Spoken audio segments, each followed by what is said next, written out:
Good evening. Hi, friends. How are all you doing? I am very excited because I get to read more of the Defying Doomsday anthology. I'm a big fan of anthologies in general. When I was a kid, that was largely how I found new authors. I also loved music compilations as well, like compilation discs. I can't tell you how many punk rock bands I found because of what were they called? Punkorama.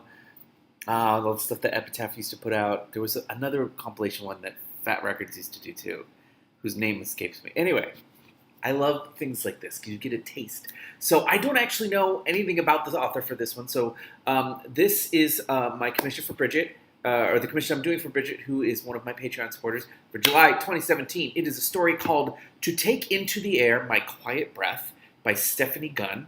I don't think I know who Stephanie Gunn is. That's the beauty of this. I get to discover a new author, along with many of you probably. So thank you very much, Bridget. I'm scared. Very scared. Here we go.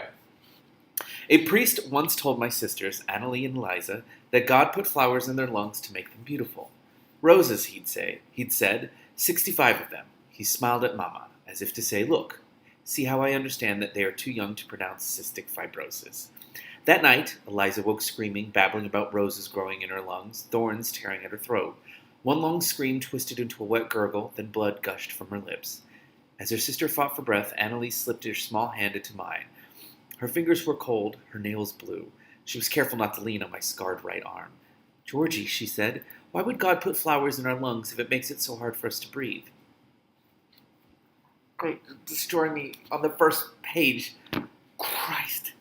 Eliza's phone rings, waking me from a restless sleep. It's that awful ringtone the kids were all downloading before the flu. The sound of a British air raid siren from World War II. Oh my God, that is a terrible idea for a ringtone. Oh my God. Eliza is awake, her eyes wide. The phone's light catches on her nasal. Here's the thing. I have seen this word. I know exactly what it is. When I had pneumonia, I had to wear one. I don't know cannula. Cannula. I've never heard it said aloud. Cannula. Now I know. When I had pneumonia as a kid, I had to wear it. Oh, God, I had pneumonia for so long. I remember that. I just called it the air tube. Cannula. Now I know how to pronounce it. The phone's light catches on her nasal cannula, on the tubing feeding it into it from her oxygen concentrator. She's 16 years old, and every breath of every one of those years has been a struggle. It's been a good night, at least. She managed to get some sleep without her CPAP, a machine that delivers constant air pressure to keep her clogged lungs open. It might finally have beaten her latest infection. The air raid siren sounds again. Across the room, Annalie sleeps on, her breathing deep and clear. For once, she was out working on the farm all day and is too exhausted to wake, I suppose. Eliza picks up the phone just as it falls silent. No signal now. Caller unknown. She coughs, the sound congested and wet. Swearing beneath my breath, I pull myself out of bed, find the wind-up torch. Wind-up torch. The air in the room is warm and close. Sorry, I'm also guessing they mean torch as many people in the world refer to it. It's the flashlight, right? The air in my... So I'm guessing this is set not in America. The air in the room is warm and close. The fabric of my long-sleeve nightgown clings to me, damp and sweat-sour. I envy the twins their sleeveless nightgowns, light clothes which are not an option for me. Why is that? Have you slept at all? I ask Eliza as I set up the CPAP. Eliza's only answer is continued coughing. Another course of IVs. I hand Eliza the CPAP mask, start with the IV. At least I can run antibiotics via the portacath in Eliza's chest, rather than attempting her scarred veins. This will clear it, I promise. Eliza has to know I'm lying. Before, she'd planned on applying for medical school if she got a lung transplant, and she knows her disease through and through. But she nods and smiles as I start the IV. From the other side of the room comes Annalie's voice. It was the black phone, wasn't it? Eliza has two phones. Her pink one is identical to the one Annalie uses only for listening to music now. The second, plain and black, Mama bought for communication with the lung transplant center. A call on the phone would only come if the hospital had lungs for Eliza. Oh, shit. Okay. When the networks went down, Eliza stopped charging her pink phone. She always keeps the black phone charged. I climbed back into bed. The hospital stopped running months ago. It was probably just the phone glitching. Is it? Is it though? Annalie turns toward the wall. towards the wall, scratches at the scars beneath her breasts. A year ago, Annalie was the one holding the black phone. After it rang, the doctor sawed through her ribs, opened up her chest like the petals of a flower, planted a dead man's lungs in her. Saved her life. It's a long time that night before I can sleep properly again. I keep starting awake, thinking that I hear an air raid siren echoing through the darkness. Oh my God. So only one of them got the surgery. Oh. What is this story going to do to me, Bridget? The basket, heavy with eggs and tomatoes, strains my good arm as I lift it onto the kitchen bench. It's hot, and I'm sweating in my jeans and jacket. I drink a glass of water to cool down, glad for the bowl and tanks that keep us supplied. My right arm aches badly this morning, pain a tight band around my elbow. The scarring spirals around the joint, thickened skin and muscle contractures keeping me from fully straightening my arm. More than once I've been tempted to slice through the scars just so I could stretch properly. I crack eggs into a bowl, wondering how Annalie will reject them this morning. Yesterday she wanted potato chips. The day before it was Coke and Tim Tams. Anything but what we have. As though summoned by my thoughts, Annalie pads into the kitchen. She's developed the habit of wearing Bryce's old clothes, and she swims in the oversized t-shirt and shorts. As always, during waking hours, her earbuds are in, noise leaking out. Predictably, she makes a face at the eggs. There's bread, I say, butter and preserves. Goat butter, she says, without removing her earbuds, and it's damper, not bread. Can we at least have tea? If you want tea, you make it. Annalie's eyes slide to the starburst of scars on my right cheek, the only part of my scars that she and Eliza have ever seen. What are they from what, though? She makes no move towards the kettle. If you want to help, you can slice the tomatoes, I say. The big chef's knife sits on the side of the sink. Annalie looks at it, quickly turns away. My hands hurt from Eliza's therapy. Eliza's physiotherapy loosens the thick mucus in her lungs, making it easier for her to cough up and clear her airways. She used to have a vest that achieved the same effect, but the motor burned out a week into our isolation. Now it's manual therapy only, an hour or more of pounding on her chest and back several times a day. Wait, hold on. Isolation. So there's a flu, isolate. Oh my God, what's happening? Annalie picks up a tomato. They grow soft in the heat, and juice pools around her fingers when she presses them in. We should go into the city. The phones are working, other things might be back. There might be real food. I crack another egg. This one has 2 blood spots in the white, the spots joined by a thin thread. Have you checked everything? Annalie slumps. One of the few duties she doesn't shirk, along with Eliza's therapy, is checking all forms of communication every morning. Her reaction tells me that everything is silent, as it has been for months. That's unnerving. The last thing the emergency channel said was for people to stay inside and wait. I whisk the eggs, pour them into a pan. Mama and Bryce are the same. We wait here until someone comes or we hear something official. But we didn't even get sick when I don't want to hear it. I pick up the knife, try to ignore the way the steel always feels greasy beneath my fingers, no matter how much I wash it. We just have to wait. Annalie's eyes fix on the ghost gums visible through the kitchen window. The trees sway in a breeze that doesn't reach the house. I've spent my whole life waiting for a cure, for a transplant. And for what? Her fingers tighten on the tomato. The skin breaks with a wet pop, seeds and juice squirting onto the bench. Annalie lets the tomato fall into its own spilled guts and leaves the room, shaking seeds from her fingers as she goes. I stare at the fallen seeds, then set to scraping them up so they can be replanted. Some of them have already germinated, pale sprouts uncurling like worms. Excuse me. I'm finishing the omelets when Eliza comes into the kitchen. She pushes her IV pole with one hand, drags her oxygen concentrator with the other. As always, there's a relief in seeing her upright, still breathing. She pauses in the doorway and circles the kitchen. Every morning, Eliza and I make the same circuit of the room. We pause at the window first, looking out at the path leading to the house and the ghost gums beyond. Then around the table and back to stand over... What?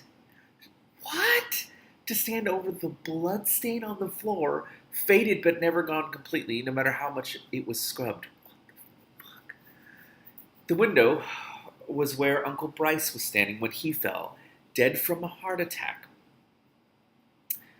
A month into our isolation. Jesus. It was also the place where, several months later, we saw the stranger approaching the house. Eliza and I were reading at the table, Mama in the kitchen, making dinner, Annalie off on the farm. The stranger burst in, flung himself over the table, and coughed once, right into Eliza's face. I will never forget the black stink of his breath, rotting blood, liquefying flesh. What the fuck? In the kitchen, Mama fought off the stranger, a fight which ended with him running and her on the floor, the big chef's knife between her ribs. The knife vibrated with the rhythm of her heart, slowing, going still.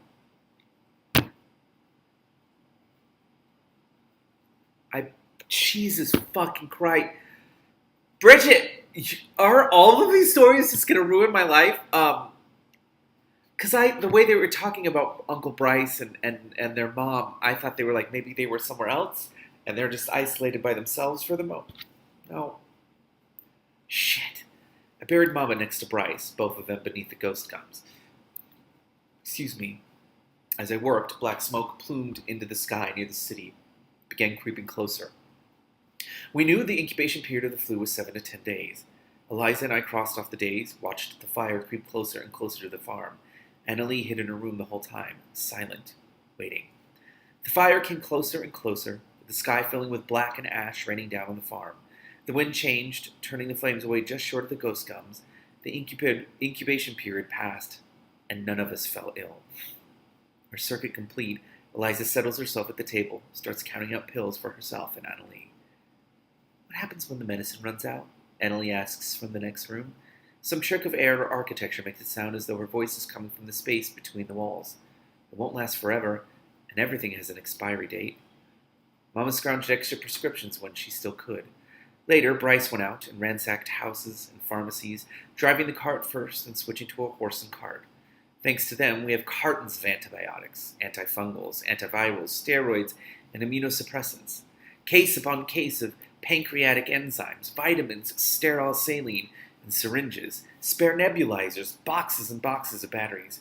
Mama cataloged everything in a small green notebook, kept records of every dose. Eliza keeps those records now.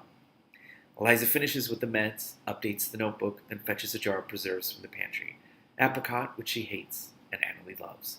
As she sits down again, her breath catches and she coughs hard. She coughs and coughs, her ribs thrusting out against her shirt with every inhalation. It looks as though her bones are trying to press through her skin, break free. As her lungs fail, her ribcage expands more and more, her body doing everything it can to help her breathe. I go to the pantry, get a can of Ensure. We've hoarded the supplement drink for emergencies, and I expect Eliza to argue with me about drinking it, but she just takes the can. An extra nebulizer after breakfast, I say, and I'll do a longer therapy session after lunch. We can... Oh my God. Oh God. Ah! It's the same thing that I said when I was reading the last story, which is that I'm so used to reading novels that when I read short stories, I forget that shit just happens so quickly. I break off as the air raid siren sounds again. For a moment, I think I'm hallucinating, but then Annalie bursts in the room, the black phone in her hand. I couldn't get to it fast enough, she says. The phone buzzes and her eyes go wide. It was the hospital. There's a message. She hands the phone to Eliza, who plays the message. A woman's calm tone fills the room, asking that Miss O'Grady attend the hospital as soon as possible. Holy shit, because the transplant center has lungs for her. Is it real? I don't know. I don't want to leave the farm, but we have no real choice. If there's the smallest chance that there are lungs for Eliza, we have to go. We load the cart and make a nest of blankets in the back for Eliza among the hay for the horses. I hook up her oxygen concentrator to portable solar batteries. When the girls aren't looking, I fetch the chef's knife from the kitchen, slide it beneath the bench seat of the cart. So no cars, but solar batteries. Very fascinating. That's super... Why? Didn't they say Uncle Bryce used a car when he drove around? I mean, he could have been a cart, too. I don't know. It's a farm. Anyway, we stop at the graves beneath the ghost gums. Oh, what a punch in the heart. I haven't been down here since I buried Mama, and the last time I saw it, there were only scraggly weeds and dust here. All of that has been cleared away. A well-tended carpet of flowers grows over both graves. Poppies, daisies, lavender, alyssum. This is Annalie's work, I know it. I turn to her, wanting to say something, but she looks away, plugs her ears with her earbuds. I sigh and turn the horses toward the road. Ugh! There's someone there, Eliza says. No. That's like the last thing on the page, so now I have to turn it. We've been traveling for several hours through the fire-seared land. Trading the reins between Annalie and myself so the other can rest or tend to Eliza. Though Annalie has done precious little of the latter, spending most of her time in the back of the cart sleeping. She's asleep again now, curled up, head on Eliza's lap.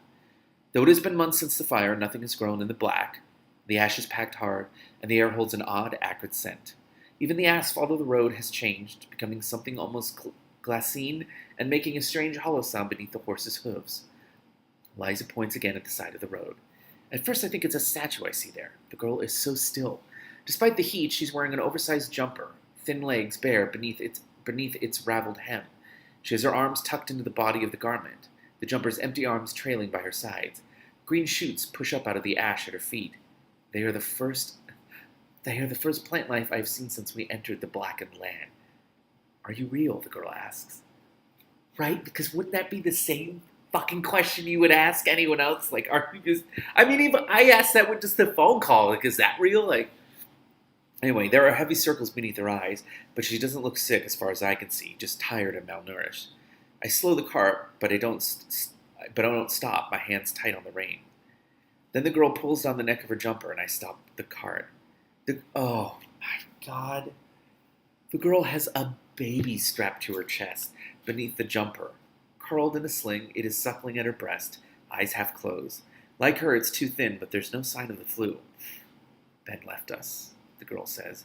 He took everything, the tent, the food, all. Her hands clutch at the baby. It unlatches and makes a soft mewling sound, too weak to properly cry. He said he was going to look after us, but he lied, didn't he? I'd guess the girl's maybe 14, half Japanese. She has the kind of delicate face I always ached for, beautiful even when filthy and hungry. The twins have that kind of beauty too, their gold hair and blue eyes just like Mama's. I'm all dull brown, my features too coarse, too masculine, too much like Pa. First mention of their father. Why no mention before this? I'm catching up. I'm probably not. Oh my God. Eliza pulls a can of Ensure from a box and holds it out. Those are for emergencies, I say.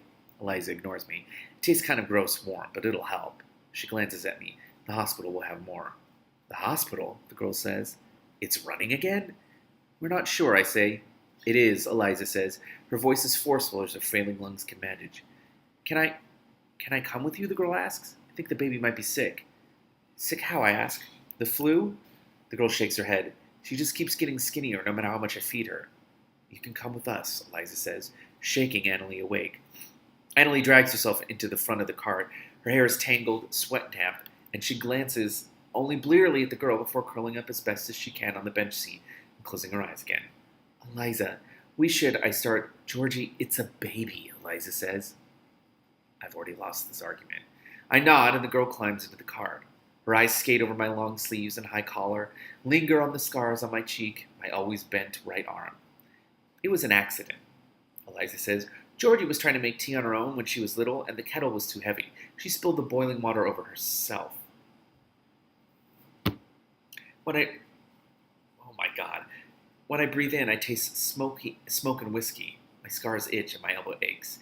Yes, the lie lingers on my tongue like chamomile tea steeped too long in yonder bitterness. An accident.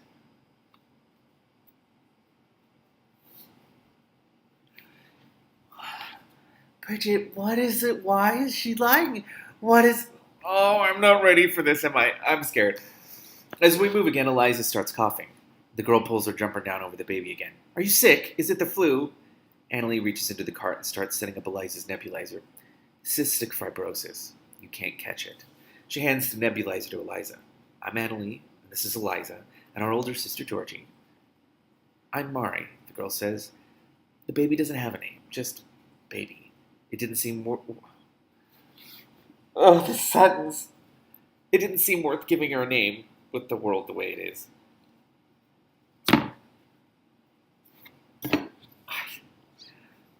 This whole anthology is going to destroy me, Bridget. Oh my God. Anyway, we move out of the black... Oh! Okay. This explains why torch means not what we mean torch. We move out of the black and into the suburbs of Melbourne. Melbourne. I've heard it pronounced both ways. I think it's Melbourne.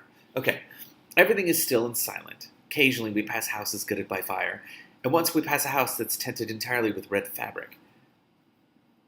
So I'm guessing the fire was it a purging thing or accidental? Like, I don't No, yet. Most of the houses are intact, doors and windows closed, curtains pulled tight. Cars are parked carefully in driveways and garages. If not for the weed-choked gardens, I can almost believe that these were still real houses, not the tombs I know them to be. Jesus. We stopped to rest in a place that had once been a park. The grass is long, browning in the sun. It crunches beneath my feet as I stomp down a flat space in the shade of a eucalypt. At the other end of the park, there's a swing set still standing. English ivy, escaped from a nearby garden, covers the slide. Despite the heat, the ivy leaves are glossy and green. I find myself hating that plant. The twins eat and take their meds, and Mari drinks another Ensure.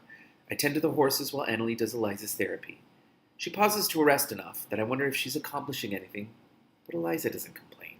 I sit down in the shade, sip water, press my unscarred cheek against the eucalypt's cool bark. I've never seen it spelled like eucalypt instead of eucalyptus. I wonder if that is an Australian thing. Or maybe it's actually a different plant. The horses crop placidly at their hay, seemingly unperturbed by the silence. When things were bad, you could always find Mama with the horses. I can almost see her now with them. Or I can almost see her with them now, stroking their manes and crooning to them.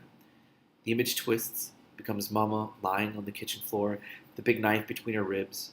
Sour bile rises in my throat. Maybe Mari was right, not naming her daughter. What hope do any of us have for a real future in this world?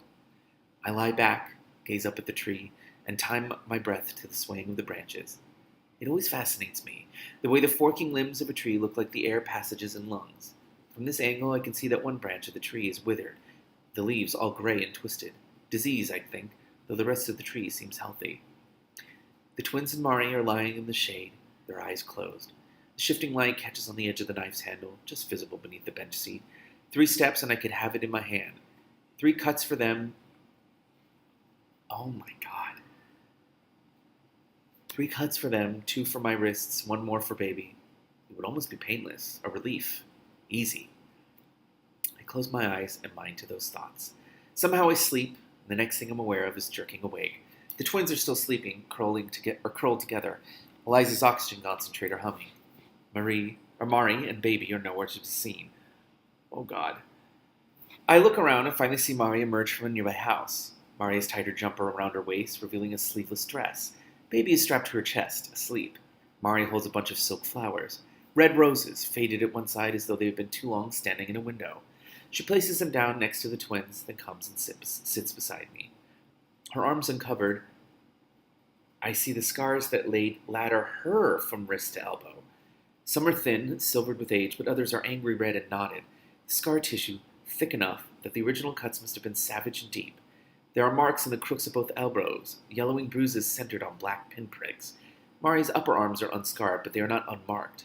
Someone, Mari, I think, judging by the crookedness of the design, has inked a pattern of red flowers. The flowers are not quite roses, the petals toothed and jagged. Mari bumps a finger up the scars on her forearms. I was sad a lot before. Oh, she touches one of the bruise marks. Ben said it would make things better. Make me forget about my family dying, all of it. There's lots of stuff lying around if you know where to look. That is such a... So, one thing I like about this is how these things are explained. The scars and the bruises and whatnot in a way that isn't like neon arrow pointing, look at this, let me be very explicit about it. Even though it is explicit in the sense of there's no question what it is, but there's Stephanie Gunn, basically, you're really good at writing, and there's a poetry to the way that you talk about this. Anyway, I lost my place. I'm sorry. I just spaced out because I'm like, where am I? Oh, there I am. Did it make things better? Mari's eyes are far away. It did, and that it didn't. She pulls at a thread dangling from her jumper's hem. Ben always insisted on keeping everything. He was the one who showed me where to look, what to do. I siphoned off some when I could, kept it hidden. Not much, just enough that baby and I could go to sleep if things got bad. I thought he didn't know, but I guess he did, because he took that when he left. The thread comes free, drifts to the ground. Do you think that makes me a bad person, that I even thought of that, of killing my daughter? I glance over at the twins, think of the knife in the cart. Oh, the irony I don't even know if that counts as irony, but that she's saying this just after Georgie had that thought. Would that count as an intrusive thought? In this environment, in this context, I don't know. Think of another thing. I fumble for a subject change. Do you know why Ben left? Mari shrugs his shoulder, bones moving beneath flour-marked skin. He always wanted to go north, but I didn't want to leave the city. I guess he got tired of waiting for me to change my mind. She pulls another thread from her jumper. I had a cousin with cystic fibrosis. He lived in Japan and I never met him. He died when he was 16 and my mother brought me to Japan for the funeral. I met my grandmother for the first time then, too. She was in Hiroshima when they dropped the bomb. The heat of the explosion burned the pattern of the kimono she'd been wearing under her skin. Flowers. Burned into her. She traces the flowers on her shoulder, red ink smudging beneath her finger. They called her Hibakusha, her and everyone who was there when the bomb fell. Said they were cursed. She traces the shape of petals on baby's cheek. Baby doesn't wake. Maybe we've been cursed too. One of baby's hands has worked its way out of the sling as she sleeps. Her nails are tinged blue. She's not getting enough oxygen. Oh. So what? Huh.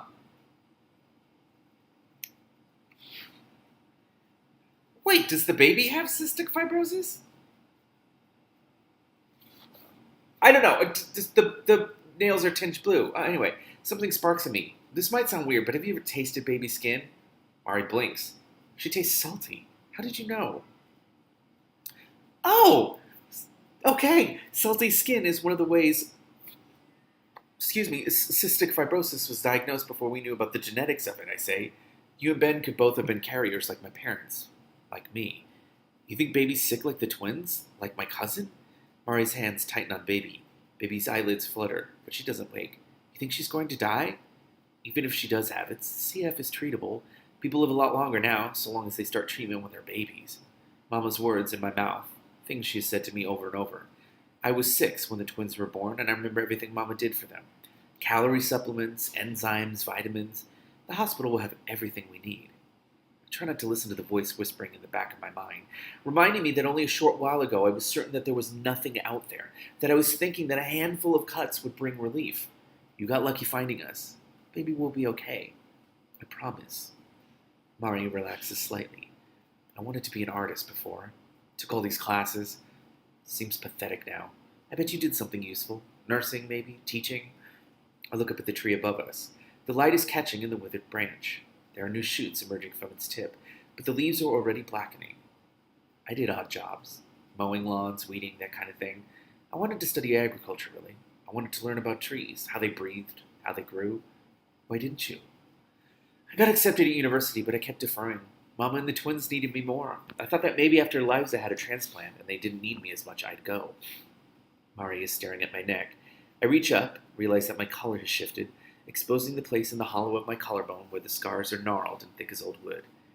If you'd spilled the kettle on yourself, you wouldn't have scars there. Mari holds baby close, her body tense again. Oh, shit. Baby's dark eyes open.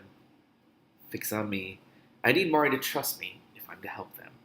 The twins were diagnosed with CF at birth. I guess Pa couldn't deal with it because he left us.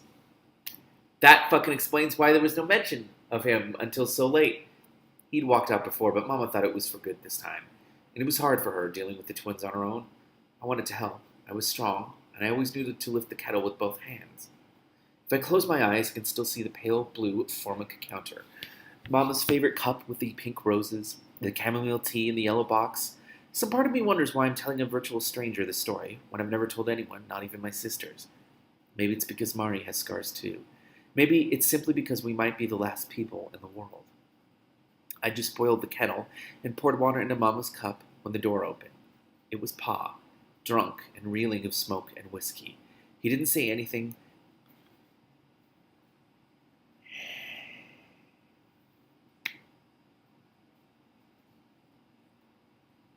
Oh my God. Just picked up the kettle and poured the rest of the boiling water over me. He stared at me, then turned and left. I never saw him again. I touched the scar. Oh, holy fuck! I touched the scar on my collarbone, feeling nothing but a faint pressure. It didn't even start to hurt until after he'd left. Mari relaxes slightly. She doesn't look shocked, She looks as though I've just confirmed something she's always suspected about the world. Why did he do it? I shrug, the scars pulling. I don't know. Maybe he was drunk and didn't know what he was doing. Maybe he just hated me. There's a soft sound behind me. I turn and see that Eliza is awake. Oh, for how long? The look in her eyes tells me that she'd heard everything. Oh my God.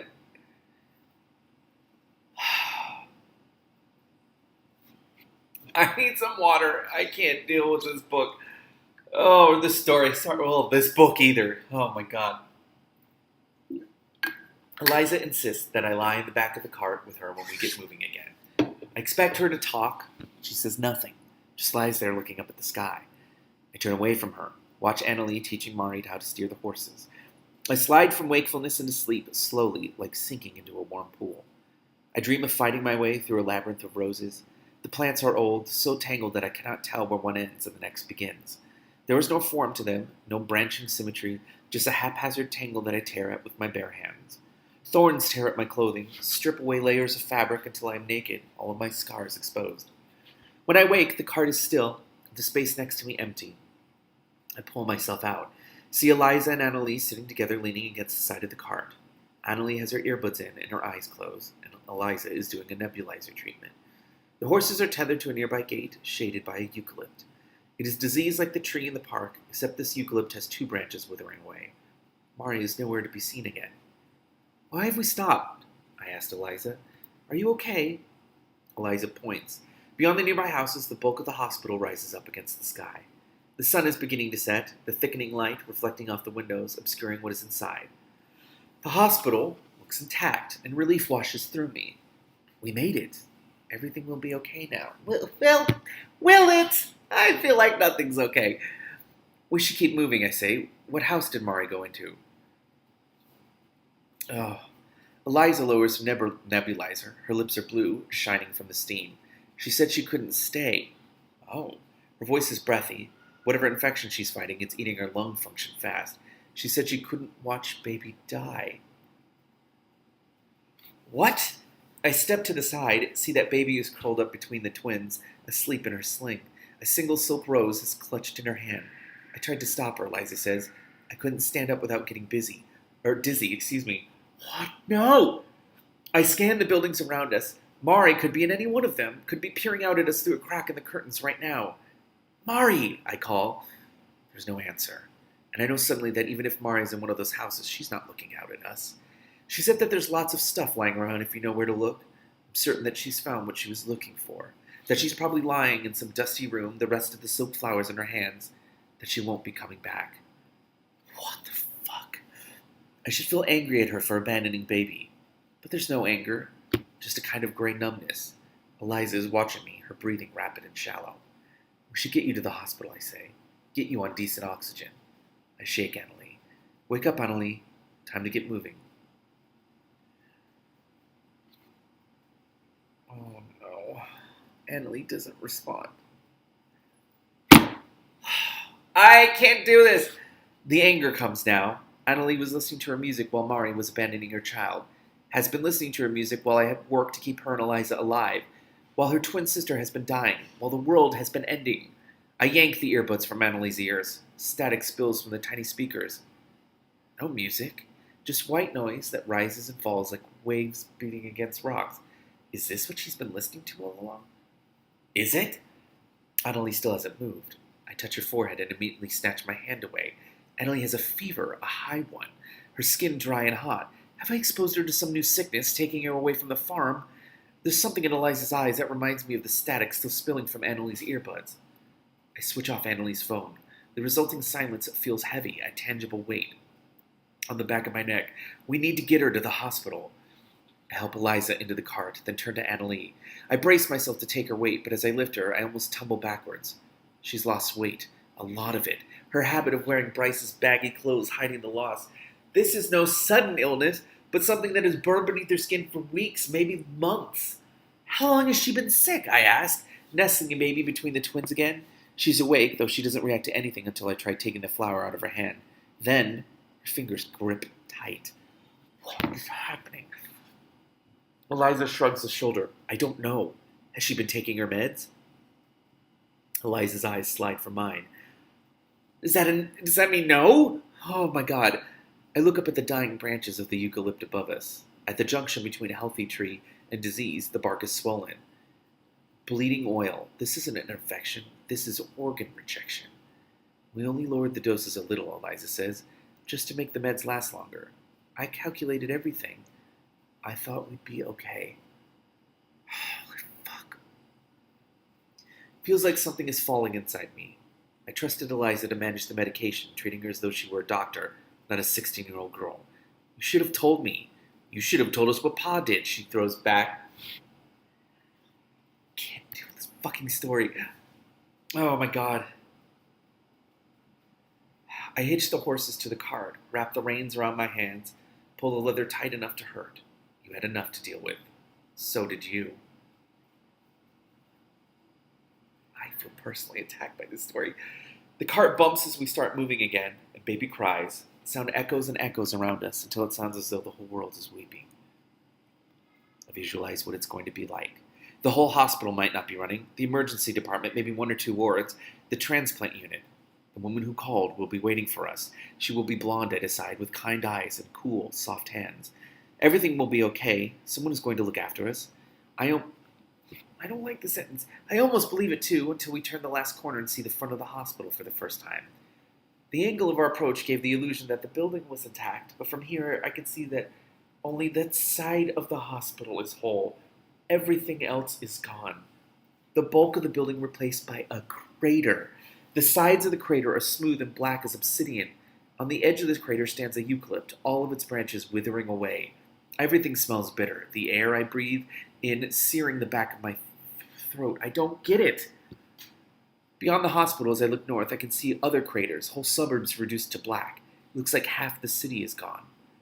This isn't just the flu. Something else has happened. A war, maybe. I wish Bryce or Mama were here. They would know.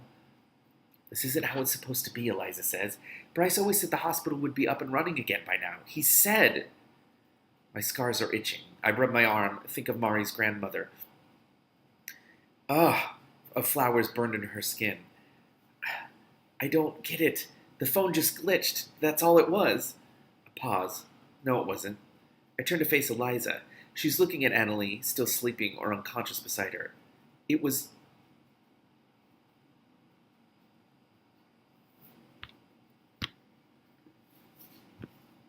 What the fuck? What the fuck is this story? It was an old message, Eliza says. I kept it. I made the phone ring that first time, too. It was the only way I could get you to leave the farm. For what? I stretch out my arm, pushing against contracted muscle and skin until it feels as though my flesh is tearing. The pain is good. It distracts me from being angry at Eliza. Reminds me that she's 16 years old, that she was only trying to save her sister. We'll go back to the farm, I say. We can run steroids by IV for Annalie, and hopefully that will reverse the rejection. Eliza touches the silk flower Baby still holds. What about Baby? We have powdered milk. For everything else, we'll have to make do. I can hear Annalie's voice in my mind. What do we do when the meds run out? Everything has an expiry date. Everything, including us. At least on the farm it's safe and familiar, and in the end, if it comes to it, there's always the knife. Can we rest? Eliza asks, just for a while. I should do therapy. I don't even know what to do. This is so fucked up. I don't want to stay here, so close to the black crater, but I nod, turn the cart away from the hospital. 3 streets away, we come to a house that had once been lovely, white with green trim, a garden full of roses. The windows of the house have been boarded up, nails weeping tears of rust down the wood. In the garden, there are no flowers left, just brittle leaves and spindly stems, thickets of thorns. There, in that dead garden, Eliza starts an IV of steroids and fluids for Annalie. I manage to get Baby to take some water, then do Eliza's therapy. After, Eliza sips on an Ensure, Baby sleeping in her lap. Twilight is descending, the sky deep violet. In the world before, it would have been an idyllic scene. Now it just feels like an ending. Life sliced through with a steel knife. Eliza touches a rose leaf. Her fingers come away, covered with powdery ash. The roses are all gone. There's only thorns left now. Everything else is dead or dying. This is so fucked up. I'm so upset. The light shifts as the moon rises over the horizon. It's full, the silvery light bathing the small garden with a pure, clear light. Two things happen at once. Moonlight pierces deeper into the tangled roses than the fading sunlight had. By its light, I can see a tiny rosebud, its petals tightly furled, and then I see another and another, a dozen of them, several opening to show white petals. And this, oh no, what is that? And the sound of an air raid siren breaks through the still of the evening. Eliza's black phone is in the cart. By the time I find it, it's stopped ringing. That wasn't me, Eliza says. Not this time. What does that mean? I hand the phone to her. My scars are itching more, almost unbearable now. It's a Queensland number, Eliza says. Someone else is out there. I rub at the scars through my sleeves. It isn't enough. The itching feels as though it goes bone deep. I breathe in, catch the scent of the new roses, breathe out slowly, push my sleeves up to my elbows. It feels as though I'm stripping away my skin, but the itching stops. Eliza looks at my exposed scars. Her fingers grip tight around the black phone. Are we still going back to the farm? I reach into the tangled roses, brush my fingers against the petals of a flower. They're smooth and soft and warm, like unscarred skin. No more waiting for someone to save us. In a minute, we'll call that number back. For now, just breathe. Jesus fucking Christ. Stephanie Gunn, you're evil. Oh, that was so good. Why are you doing this to me, Bridget? Thank you so much, Bridget. That story was fucking fantastic. It was so good. Both of these have been super good. Oh my god. Okay. I look forward to you destroying me again next month, Bridget. Thank you very much. See ya.